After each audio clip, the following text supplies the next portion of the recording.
हर political party की अपनी politics है। बीजेपी को चाहिए सारे हिंदू एक हो जाएं और मुसलमान औरतें साथ में आ जाएं, उसके बाद कोई नहीं हरा सकता। ये उनकी पॉलिटिक्स है। जो विपक्ष वाले हैं वो क्या, ओबीसी, एससी, एसटी ये सब साथ में आ जाएं, और जो सवर्ण हिंदू हैं जाएं, वो कभी आएंगे भी नहीं उनके पास, तो उनको छोड़ के बाकी सबको समेट लेंगे इसी तरह से। उनकी ये अप्रोच है।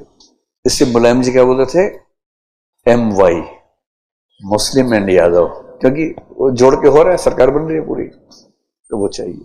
अरविंद केजरीवाल का फार्मूला अलग है, वो IIT से पढ़ा हुआ है। उसने क्या रखा है, धर्म जात में छोड़ो ना, कुछ और करते हैं। उसने सारे गरीब इकट्ठे कर लिए, जो गरीब हैं या होने में इच्छुक हैं, हम सबको इकट्ठा कर लिया। दुनिया के सारी गरीबों एक हो जाओ, तुम्हारे पास खोने के लिए कुछ नहीं है और पाने के लिए आम आदमी पार्टी की सरकार, जस्ट वोटर्स, और हम कमाल कर देंगे। उसकी अपनी पॉलिटिक्स है, सबकी अपनी पॉलिटिक्स है। तो उस भाई ने क्या किया, उसको पता है कि दिल्ली में जितने लोग काम करते हैं, भाई दिल्ली की पूरी आबादी में 15-20% को छोड़ दीजिए, जो नेता, बड़े इंडस्ट्रियलिस्ट हैं और सेल्फ प्रोफेशनल्स हैं, मतलब अपना काम कर रहे हैं। और उसने कहा कि मिनिमम वेजेस हम बढ़ा देंगे, और 6,000 से बढ़ा के 3-4-5 साल में 16,000 कर दिया। Right now I think it is around 17,000 और 16,500 ऑलमोस्ट। और अब दिल्ली क्रॉस करके जैसे नोएडा में घुसेंगे, वहां 7,000 रुपए। किसी भी स्टेट में घुस जाइए, 7-8 मैक्सिमम, और यहां 16,000-17,000।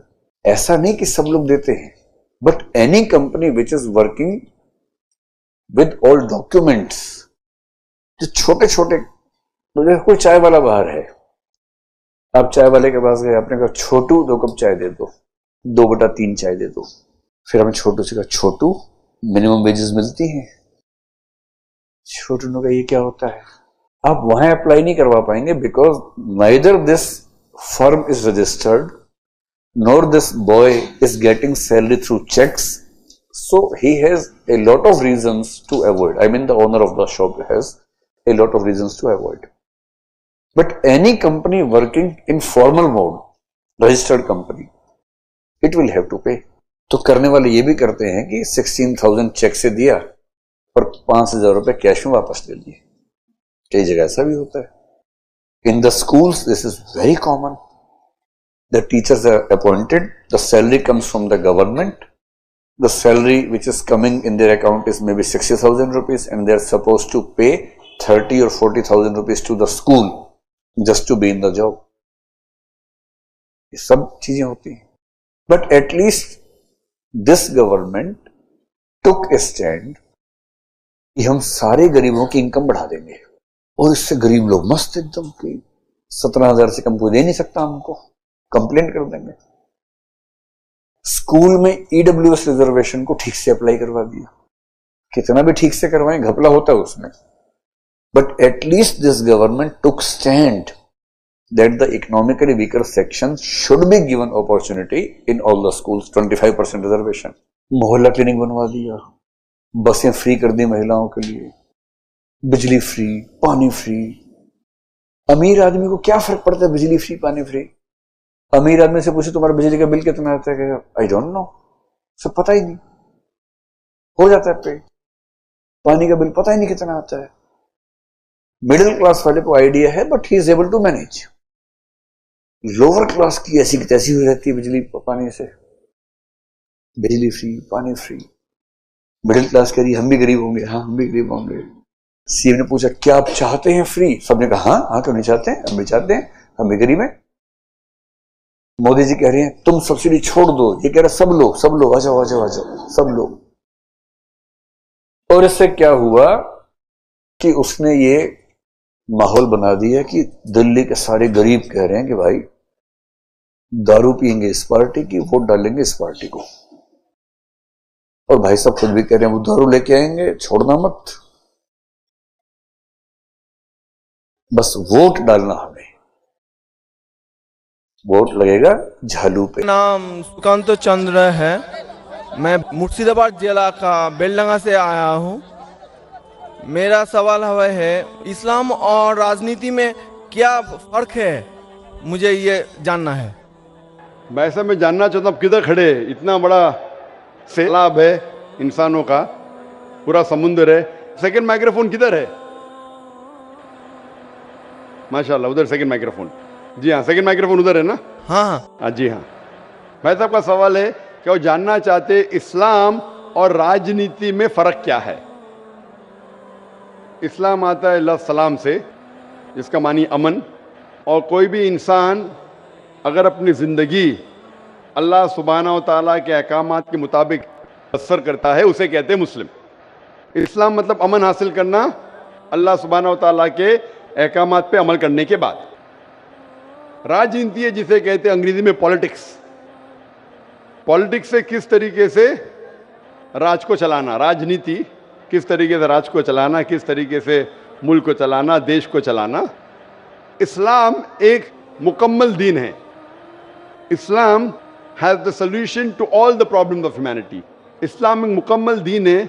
वो सिर्फ कुछ चीज़ों के बारे में जिक्र नहीं करता, बल्कि मुकम्मल दीन है जो एक इंसान को किस तरीके से ज़िंदगी बसर करना चाहिए इस दुनिया में, उसके बारे में जिक्र करता है। ये पॉलिटिक्स लफ्ज़ जो है, आज की तारीख में पॉलिटिक्स अक्सर गंदा हो चुका है। तो लोग जब पॉलिटिक्स बोलते हैं तो लोग समझते हैं ये गंदा शब्द है, लेकिन इस्लाम में अल्हम्दुलिल्लाह किस तरीके से देश पे हुकूमत करना, उसके बारे में भी जिक्र है। आज की पॉलिटिक्स और इस्लाम में ज़मीन आसमान का फ़र्क है, लेकिन इस्लाम में पॉलिटिक्स है। इस्लाम मानता है खिलाफत में एक खलीफा होता है, और वो खलीफा जो सारी खिलाफत में ऊंचा दर्जा लगता है, वो डिसीजन लेता है बेस्ड ऑन कुरान एंड सही हदीस। तो कुरान जिस तरीके से हर मुल्क का एक कॉन्स्टिट्यूशन होता है, आखिरी कॉन्स्टिट्यूशन दुनिया का ये Quran. Quran is the world constitution. सारी दुनिया का कॉन्स्टिट्यूशन कुरान है। किस तरीके से जिंदगी को बसर करना चाहिए, क्या चीज़ फ़र्ज है, क्या चीज़ हराम है, क्या चीज़ मुबाह है, इसमें सारी डिटेल है। और इसकी जो तशरीह है या तफसीर आप बोलेंगे, वो है सही हदीस, अल्लाह के रसूल की सही हदीस, जो अल्लाह के रसूल ने कहा, जो सही हदीस है। ये दोनों को लेके अगर आप मुल्क या दुनिया को चलाएंगे तो ये इस्लाम के मुताबिक चलेंगे और हमेशा इंशाअल्लाह दुनिया में अमन रहेगा।